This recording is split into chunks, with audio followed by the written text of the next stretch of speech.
हमारी मांगे यही है कि एसएससी का जो एग्जाम है ये टाइम से होना चाहिए, इसका रिजल्ट टाइम से आना चाहिए। और ये जो धांधली कर रखी है, हर चीज रोक रखी है, हमारे स्कॉलरशिप को खत्म कर रखा है, इसको बहाल करना चाहिए, रोक नहीं होनी चाहिए। ये बताइए, एसएससी के एग्जामों को कंडक्ट कराते हैं तो कभी पेपर लीक होता है, कभी कुछ होता है, तो इसको लेकर आप लोग मांग कर रहे हैं? बिल्कुल सर, हम मांग कर रहे हैं कि इसकी एक टाइमलाइन होनी चाहिए प्रॉपर। जैसे यूपीएससी का शेड्यूल फिक्स होता है वैसा इसका शेड्यूल फिक्स होना चाहिए कि हमारा कब रिजल्ट आएगा, कब डेट होगा, कब एग्जाम होगा, एक प्रॉपर तरीके से होना चाहिए, कोई लीकेज नहीं होना चाहिए। फेलोशिप में आप क्या कहना चाह रहे हैं? फेलोशिप में किस तरीके की धांधली हो रही है? सर, फेलोशिप में धांधली ये हो रही है कि फेलोशिप बंद की जा रही है, ओबीसी की फेलोशिप बंद कर जा रही है, एससी एसटी की फेलोशिप बंद की जा रही है। जितना दलित, शोषित, वंचित, पिछड़ा जितने भी छात्र हैं ये सरकार उनको पढ़ने देना नहीं चाहती है, उनकी सारी स्कॉलरशिप बंद करवाना चाहती है। इसलिए हमारी मांग है कि स्कॉलरशिप जो पहले से चल रही थी उनको चलने दिया जाए, मौलाना आजाद स्कॉलरशिप को फिर से लागू किया जाए। बिल्कुल, आप देख सकते हैं ये बैरिकेड पुलिस की तरफ से लगाई गई है। इस बैरिकेड को ऊपर चढ़कर जो एनएसयूआई के कार्यकर्ता हैं, छात्र नेता हैं, अपना प्रोटेस्ट कर रहे हैं। इनकी मांग है कि जिस तरीके से स्कॉलरशिप में कट किया जा रहा है, एससी एसटी ओबीसी के जो छात्र हैं उनको फेलोशिप में कट किया जा रहा है, उसके विरोध में साथ ही साथ एसएससी के एग्जामों में जिस तरीके की धांधली सामने आ रही है, एसएससी के एग्जाम से पहले पेपर लीक आउट हो जाता है, तमाम तरीके की जो असुविधाएं होती हैं एसएससी एग्जाम से पहले, उसको विरोध में ये लोग प्रोटेस्ट कर रहे हैं। आप देख सकते हैं हाथ में तख्ती लेकर यहाँ पे मौजूद हैं कुछ छात्र नेताएं हैं। 40% स्कॉलरशिप कट वापस लो, किस तरीके का विरोध है आप लोगों का? ये हमारा प्रोटेस्ट है, कर रहे हैं हम एनएसयूआई की तरफ से। हाँ जी। क्या क्या मांगे हैं?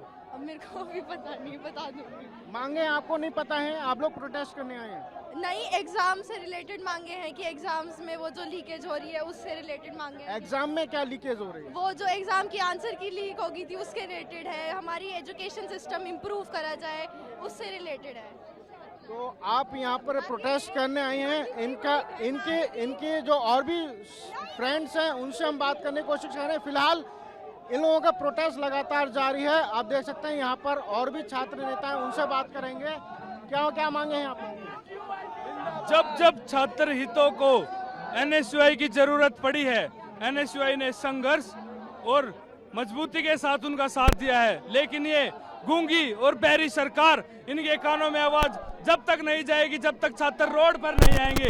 ये भर्ती के फीस ले लेते हैं, उसके बाद भर्ती नहीं कराते हैं, हजारों करोड़ों रुपए की धांधली करते हैं भर्ती के पर्चों भरवाने में ही। तो ऐसी सरकार, ऐसी निकम्मी सरकार के कानों में आवाज गूंजने के लिए एनएसयूआई हमेशा खड़ी रहेगी और लड़ाई लड़ती रहेगी।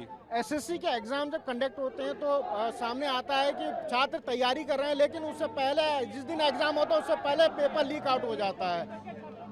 सर, पेपर लीक तो एक अलग समस्या शुरू से थी ही, लेकिन अब एक और समस्या आ रही है। जो ये कुछ इंस्टीट्यूट वाले, जो प्राइवेट इंस्टीट्यूट वाले जो पेपर ऑर्गेनाइज करा रहे थे, अब वो पैसे लेने लगे हैं बच्चों से। एक 2 घंटा पेपर डिले करके उसके बाद पेपर ही नहीं करा रहे हैं।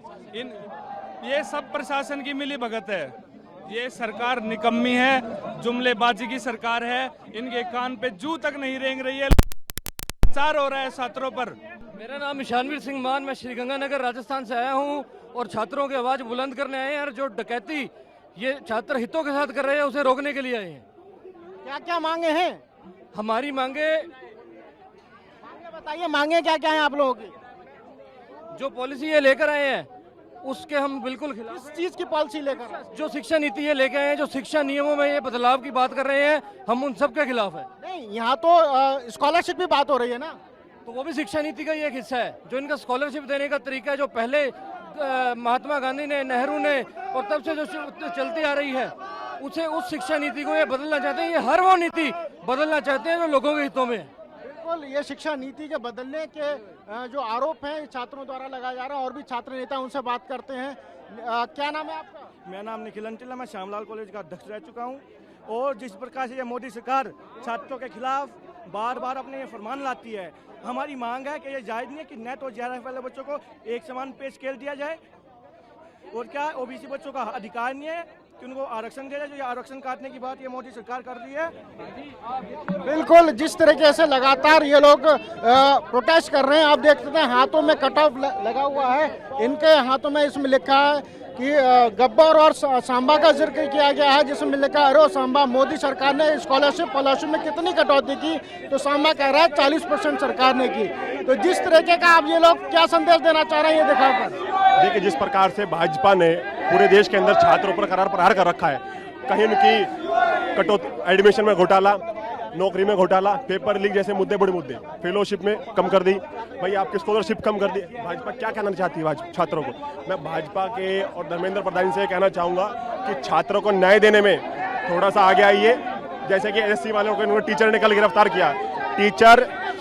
टीचर का दर्जा, अध्यापक का दर्जा भगवान का दर्जा होता है। जब छात्रों के भगवान को ही ये कैद करने चाह रहे हैं, जेडीयू में जाना चाह रहे हैं, तो क्या करना चाह रहे हैं? मैं इनकी जो नीति है, जो आरएसएस वालों की नीति है, वो हमेशा ही किसी की आवाज, जो बुलंद आवाज होती है, उनको दबाने का काम करती है। और हम राहुल गांधी के बब्बर शेर हैं, वरुण चौधरी जी के नेतृत्व में हम ये कहना चाहेंगे कि हम एनएसयूआई के सभी साथी एसएससी की जो घोटाले हैं, इनका, पेपर लीक का और फेलोशिप और स्कॉलरशिप जो एक घटा रहे हैं, इनका पुरजोर विरोध करेंगे और हम इनको बहाल करा के रहेंगे।